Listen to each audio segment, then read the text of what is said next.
Hi guys, good morning, good afternoon, good evening po sa inyong lahat. Isa ka ba sa mahilig gumala o pumasyal sa iba't ibang lugar? Halika at samahan mo ako sa videong ito at pasyalan natin ang isla na to dito sa isla ng Biliran. Pero kung ngayon pa lang tayo nagkita, ako nga pala si John Ray Salud, ang dating OFW, dating Marino, at ngayon ay isang baguhang content creator at baguhang entrepreneur. Dito sa probinsya ng Biliran ay mayroong maliit na isla na kung tawagin ay Dalutan Island.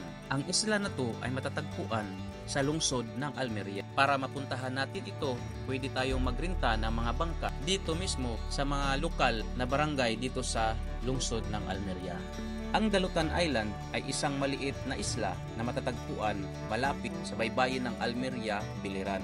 Ito ay kilala sa kanyang puting buhangin na dalampasigan at malinaw na tubig at mayamang buhay dagat na ginawa itong isang popular na destinasyon para sa snorkeling at diving. Ayon sa kwento, ang pangalang Dalutan ay maaring nagmula sa salitang nangangahulugang isang lugar kung saan inaalay ang mga handog. Ito ang nagpapahiwatig na maaring ginamit ng mga sinaunang mamamayan ng Biliran ang isla bilang isang lugar na para mag-alay sa mga espiritu ng bulkan upang mapayapa ang mga ito. At mula Naval to Almeria, ito ay may estimate na distansya na 12.6 km na mahigit kumulang 15 to 20 minutes travel time from Naval to Almeria.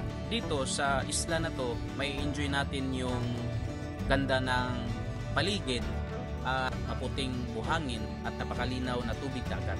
At dahil sa protektadong lokasyon nito mula sa bukas na dagat, mainam itong destinasyon para sa snorkeling at diving kung saan matatanaw din ang magagandang tanawin ng mga kalapit na isla. Bukod sa mga dalampasigan, makikita rin sa isla ang mga kakaibang formasyon ng mga bato at mayayamang corals na nagbibigay ng tahanan sa iba't ibang uri ng buhay dagat. Dahil dito, isa itong popular na destinasyon para sa mahilig sa kalikasan at underwater exploration. So kung nagbabalak kayong pumunta sa lugar na ito, kailangan magdala kayo ng sariling pagkain, sariling inumin dahil sa wala pong mabibilhan dito. Walang restaurant at talagang parang nasa isa kang paraiso. Yun ang kagandahan dito kung gustong-gusto mong lasapin ang katahimikan sa buong kapaligiran. Dahil dito, tiyak na mararamdaman mo at mapapakinggan mo ay ang natural na tunog ng mga kalikasan. At wala ring hotel dito na pwede nating matutuluyan. At dito sa isla ng Dalutan, ang pinakakalaban natin dito ay ang araw. Lalong-lalo na sa tanghali dahil sa sobrang init ng araw. Kaya kailangan, pag pumunta tayo dito, kailangan meron tayong proteksyon sa mga balat natin para maiwasan ang sunburn. Lalong-lalo na ngayon, napakainit ng panahon. At mag-ingat rin tayo sa jellyfish at sea urchin dahil may mga lugar na may mga jellyfish o sea urchin na pwedeng makasugat kung di tayo mag-ingat. Lalong-lalo na ang lugar na ito ay nasa open sea. At kailangan din natin ditong mag-ingat sa mga matutulis na bato o sa mga coral reef na pwede kang masugatan kung hindi ka mag-ingat sa paglalakad o paglalangoy. At wag na wag din nating kalimutan ang magdala ng tubig para maiwasan ang dehydration o pagkapagod.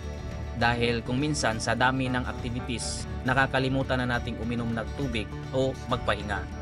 Kaya para maiwasan natin yung ganong klaseng sitwasyon o pangyayari doon sa isla, mas mainam na magdala tayo ng kasama o tour guide na lokal na siyang mas nakakaalam sa atin sa pasikot-sikot doon sa isla.